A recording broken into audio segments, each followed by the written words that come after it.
जय हिंद, वंदे मातरम। दोस्तों स्वागत करता हूं आप सभी का आपके अपने परिवार दीक्षित एजुकेशन अड्डा पर। दोस्तों एक बार फिर हाजिर हो चुका हूं लेकर आप सभी के लिए एकदम लल्लन टॉप क्लास है। दोस्तों आपकी जानकारी के लिए बता दें, 5 मई को एसएससी एमटीएस का कोई भी एग्जाम नहीं है, लेकिन भविष्य में अगर आपका एग्जाम है तो इस क्लास को आप देख कर जाइएगा। 100% इस क्लास के अंदर से आपको 10 से 15 सवाल आपकी परीक्षा में हूबहू देखने को मिलने वाले हैं। सारे सवाल आपकी परीक्षा को ध्यान में रखकर बनाए गए हैं। आइए शुरू करते हैं आज की क्लास। देखते हैं अपने सारे सवाल। आज के सवाल मोस्ट इंपॉर्टेंट होंगे, कॉपी पेन लेकर बैठिएगा। दोस्तों हमसे पहला सवाल पूछता है कि 2011 की जनगणना में न्यूनतम जनसंख्या घनत्व किस राज्य का था? अरुणाचल प्रदेश, दिल्ली, सिक्किम, गोवा। तो आप सबको पता है 2011 की जनगणना के अनुसार सबसे न्यूनतम जनसंख्या घनत्व किस राज्य का था? अरुणाचल प्रदेश। आपका ऑप्शन नंबर ए बिल्कुल सही जवाब होगा। इसको आप ध्यान में रखें, अति महत्वपूर्ण सवाल रहेगा आपकी परीक्षा को लेकर। अगर आपसे सवाल पूछ लिया जाता 2011 की जनगणना के अनुसार सर्वाधिक जनसंख्या घनत्व वाला राज्य कौन सा होता, तो आपका जवाब होता बिहार। यहाँ पर दोस्तों सर्वाधिक अधिक जनसंख्या घनत्व वाला राज्य है। और सबसे कम जनसंख्या घनत्व वाला राज्य कौन सा है? अरुणाचल प्रदेश। इसको भी आपको नोट करके रखना है। अब दोस्तों सिक्किम और गोवा की बात आई है, यहाँ से आपको 2 से 3 फैक्ट याद रखने हैं। अगर आपसे पूछा जाए सिक्किम को अलग से राज्य का दर्जा कब दिया गया? 36वें संविधान संशोधन के द्वारा। कौन से? 36वें संविधान संशोधन के द्वारा सिक्किम को अलग से राज्य का दर्जा दिया गया था। और 36वां संविधान संशोधन हुआ कब था? 1975 को हुआ था। इसको भी आपको ध्यान में रखना है। इसके अलावा गोवा को अलग से राज्य का दर्जा कब दिया गया था? 56वें संविधान संशोधन के द्वारा। और 56वां संविधान संशोधन कब हुआ था? 1987 में हुआ था 56वां संविधान संशोधन। दोस्तों आपको बता दें, आपसे सवाल पूछा जाएगा गोवा किसका उपनिवेश था? पुर्तगाल का। हमने गोवा को पुर्तगाल से कब आज़ाद कराया था? 1961 में। लेकिन गोवा को अलग से राज्य का दर्जा कब मिला है? 1987 में 56वें संविधान संशोधन के द्वारा। अब दोस्तों आपको कमेंट करके बताना है 13वें संविधान संशोधन के द्वारा। कौन से? 13वें संविधान संशोधन के द्वारा किस राज्य को अलग से राज्य का दर्जा दिया गया? इसका जवाब आपको कमेंट कर बता देना है। चलिए बढ़ते हैं अपने अगले सवाल की ओर। हमारा अगला सवाल पूछा गया कि 2011 की जनगणना में अधिकतम साक्षरता दर कहाँ की है? बिहार की है, केरल की है, सिक्किम की है, मिजोरम की है। तो आप सबको पता है 2011 की जनगणना के अनुसार सबसे अधिकतम साक्षरता दर किस राज्य की थी? केरल। आपका ऑप्शन नंबर बी बिल्कुल सही जवाब होगा। इसको आप ध्यान में रखें। अगर आपसे पूछ लिया जाए 2011 की जनगणना के अनुसार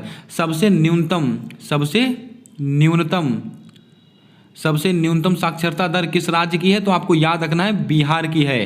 दोस्तों बिहार की बात आई है तो आपको याद रखना है बिहार में दोस्तों क्या स्थित है? डॉल्फिन संरक्षण केंद्र।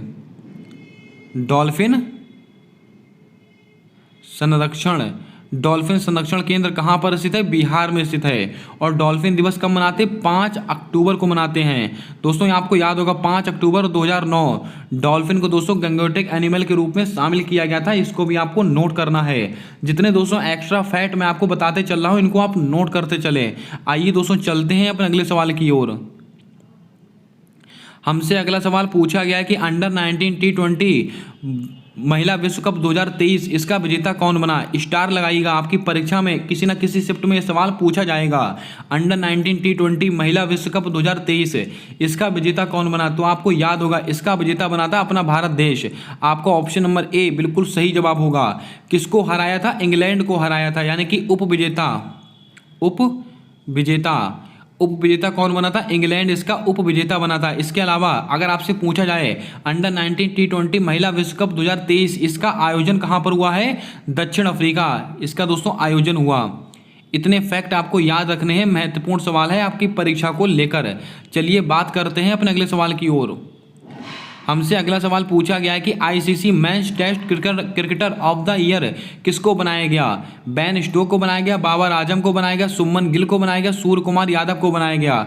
ये चारों नाम मोस्ट इंपॉर्टेंट नाम हैं। दोस्तों ICC men's test cricketer of the year 2022 ये किसको चुना गया? तो आप सबको पता है बेन स्टोक। आपका ऑप्शन नंबर ए बिल्कुल सही जवाब होगा। इसको आप ध्यान में रखें। अगर यहीं आपसे पूछ लिया था आईसीसी मेंस दोस्तों one day cricketer of the year, तो दोस्तों आपका सही आंसर क्या होता है? बाबर आजम।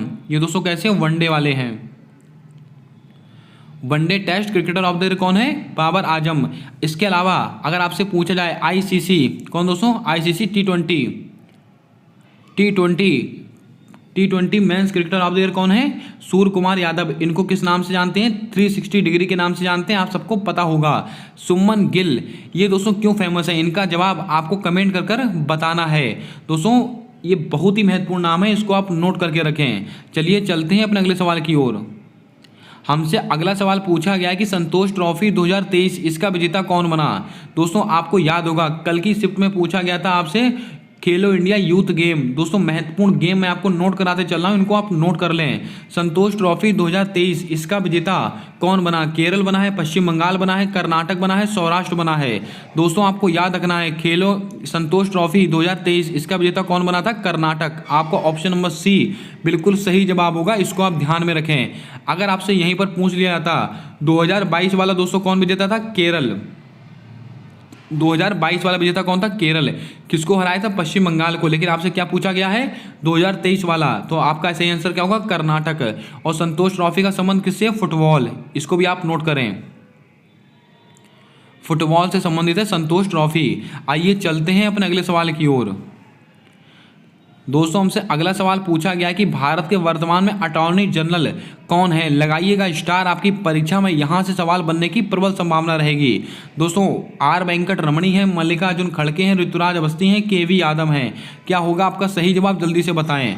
दोस्तों भारत के वर्तमान में अटॉर्नी जनरल यानी कि दोस्तों महान्यायवादी वर्तमान में कौन है? तो आप सबको पता है आर वेंकट रमणी। आपका ऑप्शन नंबर ए बिल्कुल राइट जवाब होगा, इसको आप ध्यान में रखें। इसके अलावा अगर आपसे पूछा जाए महान्यायवादी ये किसके प्रसाद पर्यंत कार्य करते हैं? राष्ट्रपति के, यानी कि प्रेसिडेंट के प्रसाद पर्यंत कार्य करते हैं। और इनका आर्टिकल कौन सा है? मोस्ट इंपॉर्टेंट सवाल। इनका आर्टिकल है 76, इनका आर्टिकल है, इसको भी आपको नोट करना है। मल्लिकार्जुन खड़गे ये दोस्तों कौन है? कांग्रेस के वर्तमान में अध्यक्ष।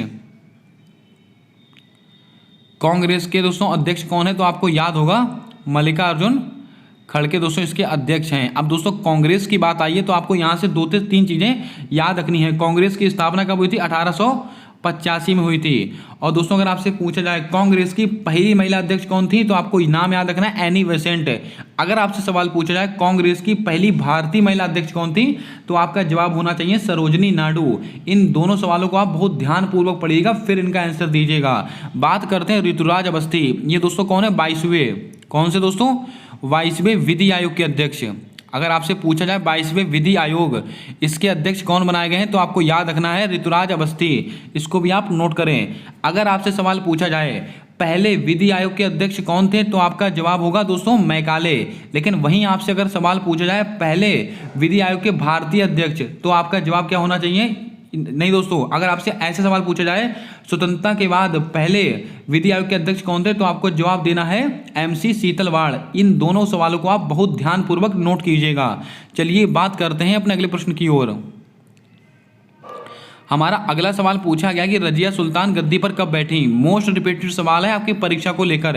दोस्तों दिल्ली शासक में पहली मुस्लिम शासिका थी, ये दोस्तों गद्दी पर कब बैठी थी? तो आप सबको इसका आंसर पता होगा 1236 ईस्वी में। आपका ऑप्शन नंबर ए बिल्कुल राइट जवाब होगा, इसको आप ध्यान में रखें। और दोस्तों इनकी मृत्यु कब हुई थी? 1240 में। इसको भी आपको थोड़ा ध्यान में रखना है। आपसे यहाँ से 2 तरह से सवाल पूछा जा सकता है। रजिया सुल्तान गद्दी पर कब बैठी? 1236। रजिया सुल्तान की मृत्यु कब हुई? तो 1240। रजिया सुल्तान गद्दी से कब हटाई गई? 1240। इन तीनों सवालों को आप ध्यान में रखेंगे। अब आपको कमेंट कर बताना है। अगर दोस्तों आपसे पूछ लिया जाए शाजी केवी शाजी ये दोस्तों किसके वर्तमान में अध्यक्ष बनाए गए हैं? इसका जवाब आपको कमेंट कर देना है। महत्वपूर्ण सवाल बनेगा आपकी परीक्षा को लेकर। चलिए बात करते हैं अपने अगले सवाल की ओर। हमसे अगला सवाल पूछा गया कि भारत में कर्क रेखा कितने राज्यों से होकर गुजरती है? ये ऐसा सवाल है जो लगभग हर परीक्षा में पूछा जाता है। 7 राज्यों से, 8 राज्यों से, 9 राज्यों से, 10 राज्यों से। दोस्तों आपको बता दें भारत में कर्क रेखा कितने राज्यों से होकर गुजरती है? तो आपको याद रखना है 8 राज्यों से। आपका ऑप्शन नंबर बी बिल्कुल सही जवाब होगा, इसको आप ध्यान में रखें। आइए दोस्तों वो 8 राज्य मैं आपको नोट कराता हूँ। आज के बाद आप कभी भूलेंगे नहीं वो 8 राज्य। एक बहुत ही छोटी सी ट्रिक है जो दोस्तों मेरे द्वारा खुद बनाई गई है, इसको लिखिएगा आप। कौन सा दोस्तों? गुराम, छज्जा, पत्र, मिला। गुलाम छज्जा पत्र मिला। अब दोस्तों गु से क्या होता है गुजरात, राज से राजस्थान, मा से मध्य प्रदेश, छा से छत्तीसगढ़, झा से झारखंड, पा से पश्चिम बंगाल, त्रा से त्रिपुरा, मा से मिजोरम। आप दोस्तों ये 8 राज्य देख लीजिएगा जो के त्यों, बिल्कुल दोस्तों क्रम से लगे हुए राज्य हैं, बिल्कुल क्रम से। इसको आप ऐसे ही याद करेंगे, कभी आपको सवाल गलत नहीं होगा। अगर दोस्तों आपको इसको क्रम से लगाने के लिए दे देंगे तब भी आपका सवाल गलत नहीं होगा। दोस्तों फिर से पढ़िएगा, गुजरात, राजस्थान, मध्य प्रदेश यानी कि गुलाम, छज्जा छत्तीसगढ़ झारखंड, पत्र पश्चिम बंगाल त्रिपुरा, मिला मा से मिजोरम, और दोस्तों ला इसको कोई मतलब नहीं है। उम्मीद करता हूँ आपको ट्रिक पसंद आई होगी। अगर आपको ट्रिक पसंद आई है तो क्लास को लाइक कर दें। चैनल पर पहली बार आए हो तो चैनल को सब्सक्राइब करके बेल वाला आइकन ध्यान से दबा लें ताकि आने वाली वीडियोस के अपडेट आप तक आसानी से पहुंचते रहें। आप अपना प्यार अपना सपोर्ट बनाकर रखें। ये सारी मेहनत सिर्फ और सिर्फ आपके माँ बाप के सपने को पूरा करने के लिए की जा रही है। आइए चलते हैं अपने अगले सवाल की ओर। हमसे अगला सवाल पूछा गया है कि विश्व हिंदी दिवस कब सेलिब्रेट किया जाता है। 14 सितंबर को, 10 जनवरी को, 23 जनवरी को, 16 सितंबर को। ये चारों डेटें मोस्ट इंपॉर्टेंट रहेंगी। दोस्तों विश्व हिंदी दिवस कब सेलिब्रेट करते हैं तो आप सबको पता होगा 10 जनवरी। आपका ऑप्शन नंबर बी बिल्कुल सही जवाब होगा। अब दोस्तों आपको 1 से 2 फैक्ट यहाँ पर और याद रखने हैं। अगर आपसे पूछ लिया जाए पहला विश्व हिंदी सम्मेलन ये कब हुआ था, 1975 में हुआ था। पहला विश्व हिंदी सम्मेलन कब हुआ था, 1975 में। कहाँ पर हुआ था, नागपुर में हुआ था। ये महत्वपूर्ण रहेगा। अगर आपसे पूछ लिया जाए 2023 में विश्व हिंदी सम्मेलन ये दोस्तों कहाँ पर आयोजित हुआ है, फिजी में। करंट अफेयर का एकदम लल्लन टॉप सवाल है ये दोस्तों, इसको आप नोट करें। पहला विश्व हिंदी सम्मेलन कहाँ पर हुआ था, नागपुर में 1975 में। लेकिन 2023 में हिंदी सम्मेलन कहाँ पर हुआ है, फिजी में हुआ है। बात करते हैं ऑप्शंस को लेकर। दोस्तों 14 सितंबर इसको कौन सा दिवस मनाते हैं, इसका जवाब आपको कमेंट बॉक्स में छाप कर बताना है। 23 जनवरी आप सबको पता है पराक्रम दिवस, पराक्रम दिवस मनाते हैं 23 जनवरी को। नेताजी सुभाष चंद्र बोस जी का हैप्पी बर्थडे मनाया जाता है। 16 सितंबर आपको याद होगा ओजोन परत संरक्षण दिवस यानी कि O3। आपसे सवाल पूछा जाएगा दोस्तों कि ओजोन परत संरक्षण दिवस कब मनाते हैं, 16 सितंबर को। आपको याद होगा मॉन्ट्रियल प्रोटोकॉल 1987, मॉन्ट्रियल प्रोटोकॉल 1987 ये कब हुआ था, 1987 में हुआ था 16 सितंबर को। किससे संबंधित है, ओजोन परत के संरक्षण से संबंधित है। ओजोन परत दोस्तों कहाँ पर पाई जाती है, समताप मंडल में पाई जाती है। अगर आपको दोस्तों इंग्लिश में बताना हो तो आप क्या बताएंगे, स्ट्रेटोस्फीयर। इसको भी आप नोट कर लें। चलिए बात करते हैं अपने अगले सवाल की ओर। दोस्तों हमारा अगला सवाल कहता है कि उपाधियों का अंत किस अनुच्छेद में किया गया है। मोस्ट इंपॉर्टेंट सवाल है दोस्तों। पॉलिटी के कुछ महत्वपूर्ण सवाल आपको यहाँ से मिलने वाले हैं। उपाधियों का अंत किस अनुच्छेद में किया गया है, अनुच्छेद 14, अनुच्छेद 15, अनुच्छेद 17, अनुच्छेद 18। तो आपको नोट करके रखना है उपाधियों का अंत, इसका उल्लेख किस अनुच्छेद में, अनुच्छेद नंबर 18 है। आपका ऑप्शन नंबर डी बिल्कुल सही जवाब होगा। इसको आप ध्यान में रखें। बात करते हैं अनुच्छेद 14, इसके अंदर क्या है, विधि के समक्ष समानता, विधि के समक्ष समानता, समानता या समता का अधिकार किसके अंदर है, अनुच्छेद 14 के अंदर। अनुच्छेद 15 में दोस्तों मैंने आपको कल ही बताया था किसी भी व्यक्ति से लिंग, जाति, धर्म, रंग, रूप के आधार पर भेदभाव नहीं किया जाएगा। ये किसके अंतर्गत किया गया है, अनुच्छेद 17, सॉरी दोस्तों अनुच्छेद 15। अनुच्छेद 17 में किसका उल्लेख किया गया है, तो आपको याद होगा अनटचेबिलिटी यानी कि दोस्तों अस्पृश्यता का अंत, छुआछूत का अंत, ये किसके अंतर्गत किया गया है, अनुच्छेद 17। आइए चलते हैं अपने अगले सवाल की ओर। हमसे अगला सवाल पूछा गया कि अभिव्यक्ति की स्वतंत्रता किस अनुच्छेद में है। लगाइएगा स्टार, आपकी परीक्षा का सवाल। अनुच्छेद 19(1)(a), अनुच्छेद 20, अनुच्छेद 21, अनुच्छेद 21(a). दोस्तों आपको याद होगा अभिव्यक्ति की स्वतंत्रता, इसमें दोस्तों कौन सा अनुच्छेद है, अनुच्छेद 19(1)(a). आपका ऑप्शन नंबर ए बिल्कुल सही जवाब होगा। दोस्तों कहीं आने का, कहीं जाने का अधिकार, ये सब किसके अंतर्गत है, 19 के अंतर्गत है। इसको भी आपको ध्यान में रखना है। अब ऑप्शन को दोस्तों आपको देखकर आंसर देना है। बात करते हैं अनुच्छेद 21, इसमें क्या है, प्राण एवं दैहिक स्वतंत्रता, प्राण एवं दैहिक स्वतंत्रता, प्राण एवं दैहिक स्वतंत्रता, इसका अधिकार किसके अंतर्गत किया गया, अनुच्छेद 21। और अनुच्छेद 21(a) में आप सबको पता है निःशुल्क शिक्षा का अधिकार, निःशुल्क शिक्षा का अधिकार। कौन सा संविधान संशोधन है, तो आपको याद होगा 86वां संविधान संशोधन है। और कब का है, 2002 का है 86वां संविधान संशोधन, इसको भी आपको ध्यान में रखना है। सवाल कई बार आपकी परीक्षा में पूछा गया। अगर आपसे सवाल ऐसा ही पूछ लिया जाए कि 11वां मौलिक कर्तव्य कब जोड़ा गया, तो भी आपको आंसर देना है 86वें संविधान संशोधन के द्वारा। आइए चलते हैं अपने अगले सवाल की ओर।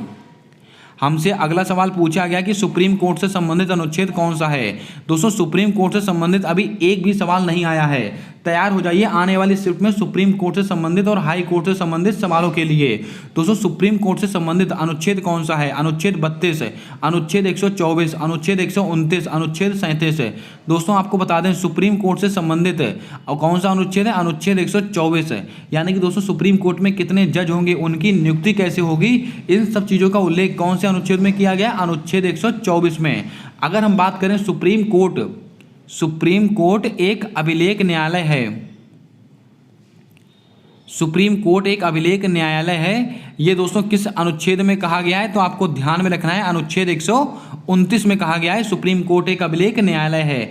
अगर आपसे पूछ लिया जाए मौलिक अधिकारों के उल्लंघन होने के पश्चात सुप्रीम कोर्ट कितने प्रकार की रिट जारी करता है? 5 प्रकार की। कितने? 5 प्रकार की रिट जारी करता है। लेकिन आपसे सवाल पूछा जाएगा कि किस अनुच्छेद के तहत रिट जारी करता है, तो आपको ध्यान में रखना है अनुच्छेद 32 के तहत सुप्रीम कोर्ट 5 प्रकार की रिट जारी करता है। और अनुच्छेद 32 आपको याद ही होगा, संवैधानिक उपचारों का अधिकार, जिसको डॉक्टर भीमराव अम्बेडकर ने दोस्तों लघु संविधान इसकी आत्मा दी है, संविधान की आत्मा का दोस्तों दर्जा दिया है, इसको भी आप ध्यान में रखें। अनुच्छेद 37 में दोस्तों क्या है? डीपीएसपी न्यायालय में अपरिवर्तनीय होंगे। ये दोस्तों किसमें कहा गया है? अनुच्छेद 37। अब दोस्तों डीपीएसपी यानी कि दोस्तों आपको याद होगा फंडामेंटल ड्यूटीज, इनका दोस्तों उल्लेख, डीपीएसपी का उल्लेख किसमें किया गया है? राज्य के नीति निर्देशक तत्व, इनका उल्लेख किसमें दोस्तों, कौन से भाग में किया गया? भाग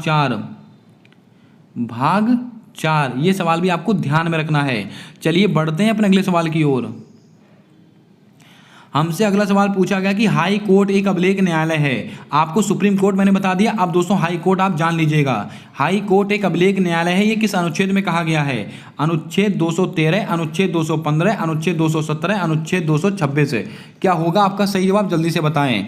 दोस्तों आपको बता दें हाई कोर्ट एक अभिलेख न्यायालय है, ये किस अनुच्छेद में कहा गया? अनुच्छेद 215। आपका ऑप्शन नंबर बी बिल्कुल राइट जवाब होगा, इसको आप ध्यान में रखें। अगर आपसे पूछ लिया जाए हाई कोर्ट का उल्लेख किस अनुच्छेद में? अनुच्छेद 214 में। हाई कोर्ट का उल्लेख किस अनुच्छेद में? अनुच्छेद 214 में। लेकिन हाई कोर्ट एक अभिलेख न्यायालय है, ये दोस्तों कौन से अनुच्छेद में? अनुच्छेद 215। अगर आपसे पूछ लिया जाए दोस्तों हाई कोर्ट कितने प्रकार की रिट जारी करता है? 6 प्रकार की।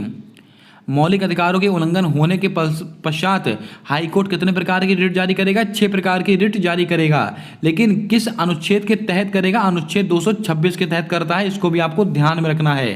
दोस्तों अभी हाई कोर्ट का सवाल आया था, सबसे दोस्तों जो नवीनतम हाई कोर्ट है वो कौन सा है, ऐसा आपसे सवाल पूछा गया था आपकी परीक्षा में। ये दोस्तों सवाल इसको नोट करके रखें। आइए चलते हैं अपने अगले सवाल की ओर।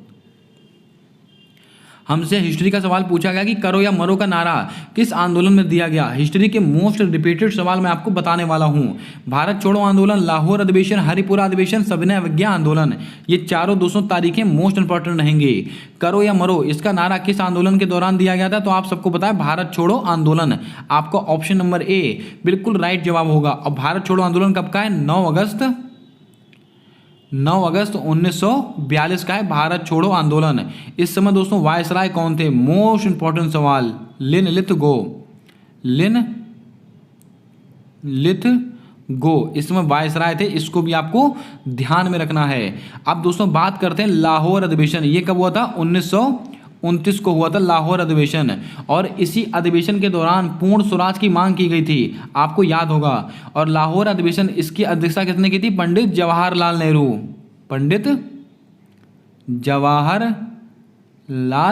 नेहरू। इसको आप पूरा लिख लेंगे। अब दोस्तों बात करते हैं हरिपुरा अधिवेशन, ये कब हुआ था? 1938 का अधिवेशन है। कब का? 1938 का अधिवेशन है हरिपुरा अधिवेशन।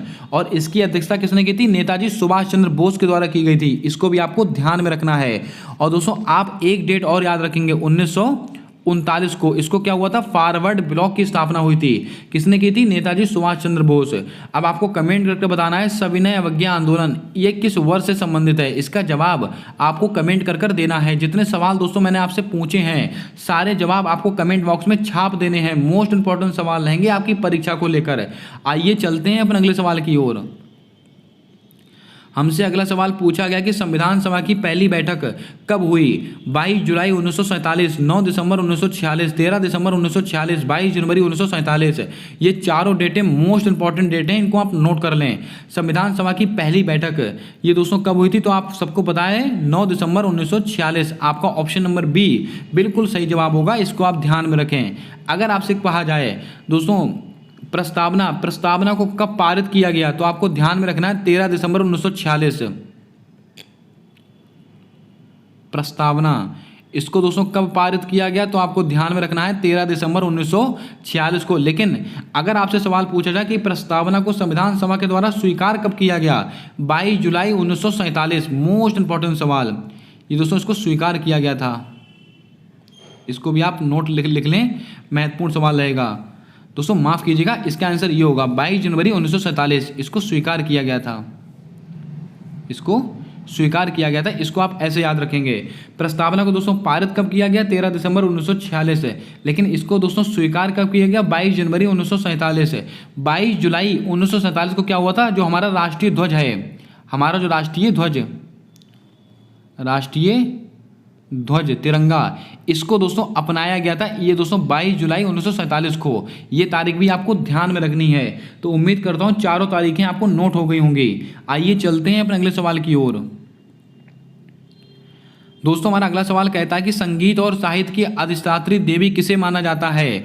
मोस्ट इंपॉर्टेंट सवाल है कला एवं संस्कृति का। यहां से दोस्तों शुरू होता है कला और संस्कृति का पार्ट, मोस्ट इंपॉर्टेंट है, इसको आप बहुत ध्यानपूर्वक पढ़ते चलें। और दोस्तों क्लास को अपने दोस्तों तक जरूर शेयर कर दें जो भी परीक्षा देने वाले हैं एसएससी एमटीएस की। चैनल को सब्सक्राइब करके बेल वाला आइकन ध्यान से दबा लें, क्योंकि दोस्तों आने वाली सारी वीडियोस के अपडेट आप तक आसानी से पहुंचते रहेंगे। हमसे सवाल पूछा गया कि संगीत और साहित्य की अधिष्ठात्री देवी किसे माना गया है, तो आप सबको पता है संगीत और साहित्य ये किससे संबंधित है, मां शारदा यानी कि मां सरस्वती, विद्या की देवी मां सरस्वती से संबंधित है। इसको भी आपको नोट करना है। चलिए बात करते हैं अपने अगले सवाल की ओर। हमसे अगला सवाल पूछा गया कि कथक का संबंध निम्नलिखित में से कहां से है। मोस्ट इंपॉर्टेंट सवाल, तमिलनाडु, केरल, आंध्र प्रदेश, उत्तर भारत। तो आप सबको पता है कथक कुल कितने शास्त्रीय नृत्य हैं, 8, जिसमें से कथक इसका संबंध कहां से, उत्तर भारत से है। आपका ऑप्शन नंबर डी बिल्कुल सही जवाब होगा, इसको आप ध्यान में रखें। तमिलनाडु से दोस्तों संबंधित कौन सा, भरतनाट्यम, आपको याद होगा भरतनाट्यम, ये कहां से संबंधित है, तमिलनाडु। केरल दोस्तों कथकली और दोस्तों क्या है, मोहिनी अट्टम। अगर आपसे पूछ लिया है मोहिनी अट्टम ये किस भगवान को समर्पित है, भगवान विष्णु को, मोहिनी अट्टम। आपको याद होगा दोस्तों भगवान विष्णु ने मोहिनी का अवतार लेकर डांस किया था, यानी कि नृत्य किया था। ये किससे संबंधित है, मोहिनी अट्टम। आंध्र प्रदेश कुचिपुड़ी, इनका संबंध किससे, आंध्र प्रदेश से है। इसको भी आप नोट करें। आइए चलते हैं अपने अगले सवाल की ओर। हमारा अगला सवाल कहता है कि श्रीमंत शंकर देव का संबंध किस शास्त्रीय नृत्य से है। इसके ऊपर आप स्टार लगा के रखें, आपकी परीक्षा में आपको नंबर दिलाएगा ये सवाल। कुचिपुड़ी से है, उड़ीसी से है, कथक से है कि सत्रिया से है। दोस्तों आपको बता दें श्रीमंत शंकर देव इनका संबंध किस शास्त्रीय नृत्य से है, ये दोस्तों सत्रिया से संबंधित है। आपका ऑप्शन नंबर डी बिल्कुल सही जवाब होगा, इसको आप ध्यान में रखें। और दोस्तों ये सत्रिया ये कहाँ का है, आपको याद होगा ये असम का है। कहाँ का, असम का। असम का नवीनतम शास्त्रीय नृत्य कौन सा है, सत्रिया। अब दोस्तों बात करते हैं महत्वपूर्ण कलाकारों को लेकर, इसको आप एक बार फिर नोट कीजिएगा, आपकी परीक्षा में आपको नंबर दिलाएंगे ये सवाल। जैसे कि अगर आपसे पूछ लिया जाए कुचिपुड़ी, इनसे संबंधित आपको 2 से 3 नाम याद रखने हैं। नंबर 1 राधा रेड्डी। कौन दोस्तों, राधा रेड्डी, इनका संबंध किससे है, कुचिपुड़ी। इसके अलावा अगर आपसे पूछ लिया जाए यामिनी कृष्णमूर्ति, यामिनी कृष्णमूर्ति। और दोस्तों एक नाम आपको और याद रखना है, कौन सा, मृणालिनी साराभाई। कौन दोस्तों, मृणालिनी साराभाई। इन तीनों नामों को आप याद कर लें, आपकी परीक्षा में आपको नंबर दिलाएंगे तीनों नाम। बात करते हैं उड़ीसी नृत्य, इनसे संबंधित दोस्तों 3 नाम आपको याद रखना है। केलुचरण महापात्र, केलुचरण महापात्र का संबंध किससे? उड़ीसी से संबंधित है। इसके अलावा और नाम याद नोट कीजिएगा दोस्तों, माधवी करके एक दोस्तों नाम है, माधवी दोस्तों, और आगे क्या था, मुद्दल करके एक नाम है, इनको आप थोड़ा नोट कर लेंगे ये। अब दोस्तों एक नाम आपको और नोट करना है, कौन? संयुक्ता पर्णहारी, ये नाम महत्वपूर्ण है दोस्तों। कौन सा? पर्णहारी, पर्णग्रही, संयुक्ता पर्णग्रही। इन तीनों का संबंध किससे? उड़ीसी नृत्य से है। इसको भी आपको ध्यान में रखना है, सवाल महत्वपूर्ण रहेगा दोस्तों। आपको याद होगा कथक किससे संबंधित है? तो आपको याद होगा सितारा देवी, पंडित बिरजू महाराज। अब आपको कमेंट करके बताना है झावेरी बहन, इनका संबंध किस शास्त्रीय नृत्य से है? इसका जवाब आपको कमेंट कर बताना है। चलिए बढ़ते हैं अपने अगले सवाल की ओर। दोस्तों हमसे अगला सवाल पूछा गया कि यामिनी कृष्णमूर्ति का संबंध किस शास्त्रीय नृत्य से है? आपको दोस्तों सवाल ऐसा भी दिया जा सकता है। दोस्तों आपको बता दें यामिनी कृष्णमूर्ति, इनका संबंध किस शास्त्रीय नृत्य से है? तो आपको ध्यान में रखना है भरतनाट्यम और कुचिपुड़ी, इन दोनों से संबंधित हैं। आपका ऑप्शन नंबर डी बिल्कुल सही जवाब होगा। यामिनी कृष्णमूर्ति का संबंध दोस्तों भरतनाट्यम से भी है। दोस्तों यामिनी कृष्णमूर्ति हो गई और मृणाली साराभाई हो गई, इन दोनों का संबंध भरतनाट्यम से भी है और कुचिपुड़ी से भी है। इन दोनों बातों को आपको ध्यान में रखना है, बहुत लल्लन टॉप सवाल बनेगा आपकी परीक्षा को लेकर। आइए चलते हैं अपने अगले सवाल की ओर। दोस्तों हमसे अगला सवाल पूछा गया कि पंडित बिरजू महाराज तथा सितारा देवी, इनका संबंध किस शास्त्रीय नृत्य से है? तो मैंने अभी आपको बताया इनका संबंध है कथक से। आपका ऑप्शन नंबर डी बिल्कुल सही जवाब होगा। इसको भी आपको नोट करना है, महत्वपूर्ण सवाल बनेगा। मैंने आपसे सवाल पूछा था झावेरी बहन, इनका संबंध किससे है? ये दोस्तों नोट कर ले, मणिपुर से संबंधित है। झावेरी बहनें, इनका संबंध किससे है? मणिपुरी नृत्य से है। इसको भी आप ध्यान में रखें। दोस्तों आपको कमेंट करके बताना है शास्त्रीय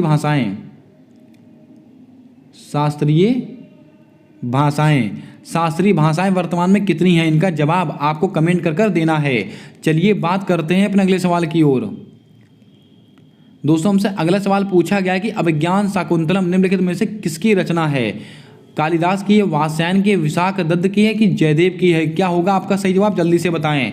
अभिज्ञान शाकुंतलम ये दोस्तों किसकी रचना है? तो आपको ध्यान में रखना है महाकवि कालिदास की रचना है। आपका ऑप्शन नंबर ए बिल्कुल सही जवाब होगा। इसको आप ध्यान में रखें। अगर आपसे पूछ ले विशाख दत्त, इनकी एक रास्ता है मुद्रा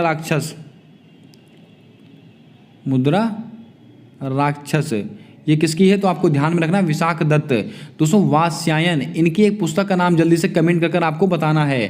दोस्तों इनकी एक पुस्तक है, बहुत ही महत्वपूर्ण पुस्तक है। आइए दोस्तों बात करते हैं अपने अगले सवाल की ओर।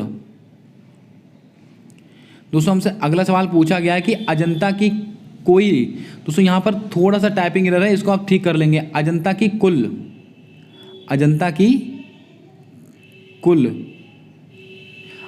की कुल छोटी बड़ी गुफाएं मिलाकर कितनी गुफाएं हैं? इसका जवाब आपको बताना है। दोस्तों आपको बता दें अजंता की कुल छोटी बड़ी गुफाएं मिलाकर कितनी गुफाएं हैं? 30 गुफाएं हैं। इसको आप ध्यान में रखेंगे। दोस्तों इसको आप एक बार से अपने आप रीचेक कर लेंगे अपने आप से। इसका कंफर्मेशन हमारे द्वारा भी नहीं दिया जा सकता है। दोस्तों आप इसको एक बार खुद से रीचेक कर लेंगे। आइए दोस्तों कुछ महत्वपूर्ण फैक्ट मैं आपको यहाँ पर नोट करा देता हूँ, जिनको आप नोट कर लें। अगर आपसे पूछ लिया जाए दोस्तों अजंता की गुफा को यूनेस्को की विश्व धरोहर में कब शामिल किया गया?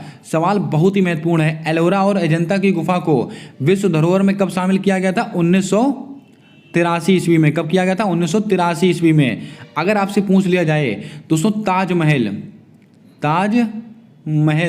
इसको दोस्तों विश्व धरोहर में कब शामिल किया गया था? 1983 ईस्वी में। ये डेटें जो मैं लिख रहा हूँ इनको आप नोट कर लेना, एक ना एक सवाल आपकी परीक्षा में बनेगा। अगर आपसे पूछ लिया जाए दोस्तों खजुराहो के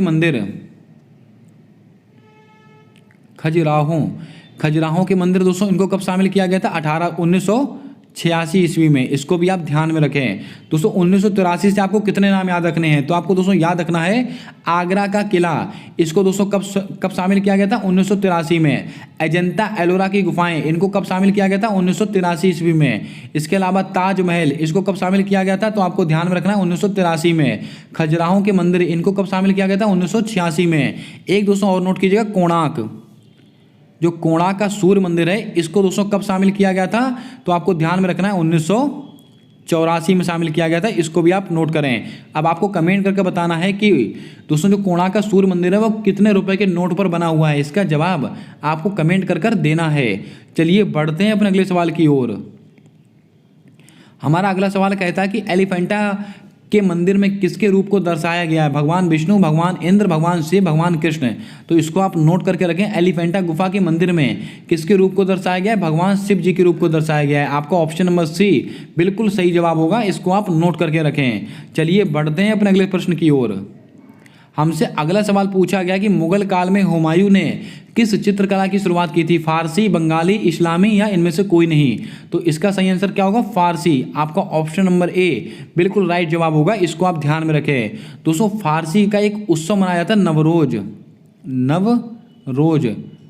नवरोज उत्सव दोस्तों किसका है, ये फारसी धर्म का है, इसको भी आप ध्यान में रखें। लेकिन नवरेह ये दोस्तों कहाँ मनाया था, जम्मू एंड कश्मीर में। ये दोनों आपको ध्यान में रखने हैं, परीक्षा के लिए महत्वपूर्ण रहेंगे। आइए दोस्तों चलते हैं अपने अगले सवाल की ओर।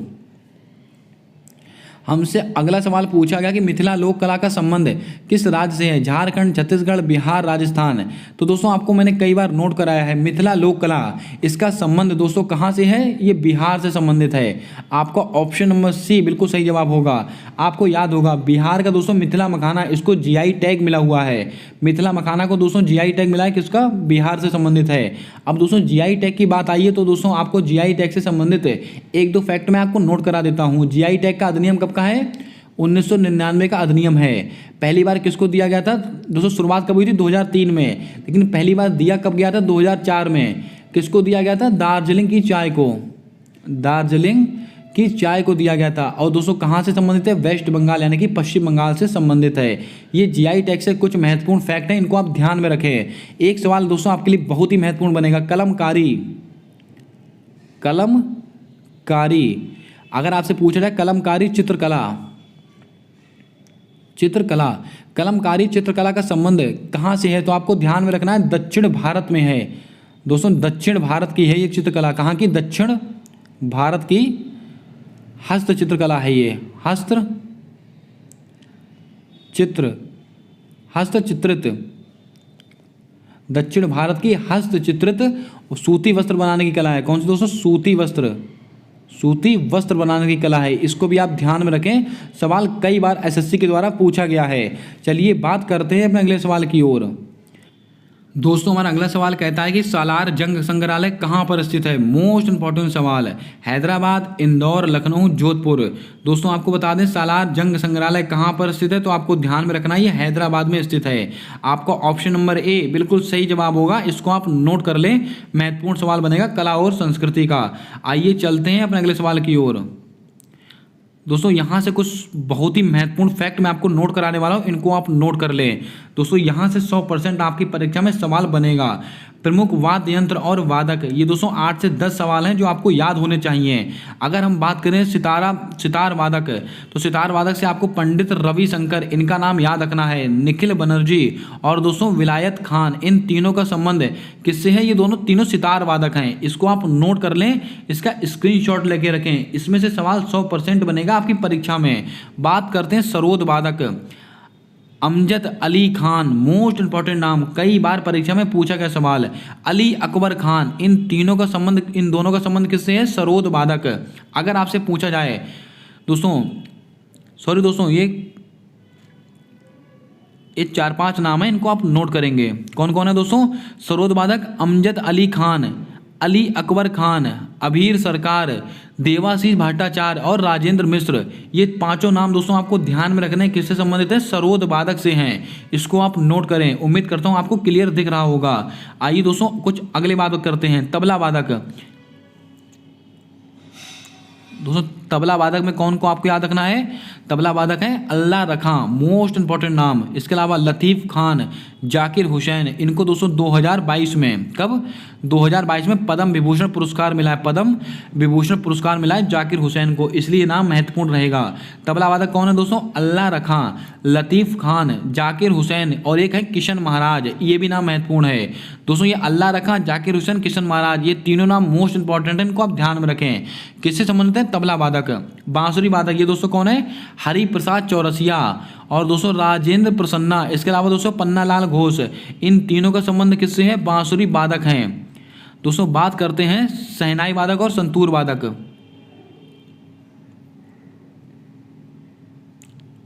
उम्मीद करता हूं आपको दिख रहा होगा। ये देखिए दोस्तों, शहनाई वादक कौन है? अली अमजद हुसैन खान। मोस्ट इंपॉर्टेंट नाम है ये, अली अमजद हुसैन खान। और दोस्तों कौन है? बिस्मिल्लाह खान। इन दोनों का संबंध किससे है? शहनाई वादक से है। बात करते हैं संतूर वादक। ये दोस्तों कौन है? भजन सोपारी और पंडित शिव कुमार शर्मा। इन दोनों का नाम आपको संतूर वादक से संबंधित याद रखना है। दोस्तों ये थे आज के कुछ महत्वपूर्ण सवाल। उम्मीद करता हूँ आज की क्लास आपको पसंद आई होगी। अगर आज की क्लास पसंद आई, आज का कंटेंट आपको अच्छा लगा है, तो क्लास को लाइक जरूर कर दें। चैनल पर पहली बार आए हो तो चैनल को सब्सक्राइब करके बेल वाला आइकन ध्यान से दबा लें, ताकि आने वाली सारी वीडियोस के अपडेट आप तक आसानी से पहुंचते रहें। मिलते हैं आने वाले अगली वीडियो में, तब तक के लिए जय हिंद, जय भारत दोस्तों।